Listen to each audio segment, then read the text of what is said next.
Hello everyone, I'm back with tracking my spending using a budget spending tracker notebook.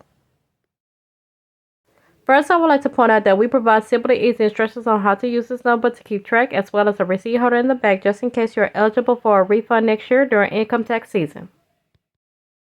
First, I will write out all the dates to remind myself of when I spend my money. Next, I will write out all specific descriptions of where the transaction was spent. Then I will write out all the amounts to keep up with my transactions.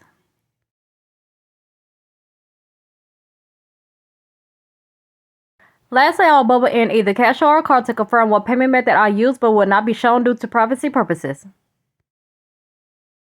Before I end this episode, I just wanted to give you all an update on how much I have earned so far with the receipt hog.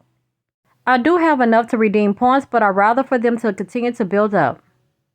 Also, I received 2 free spins this time around and won 10 extra points.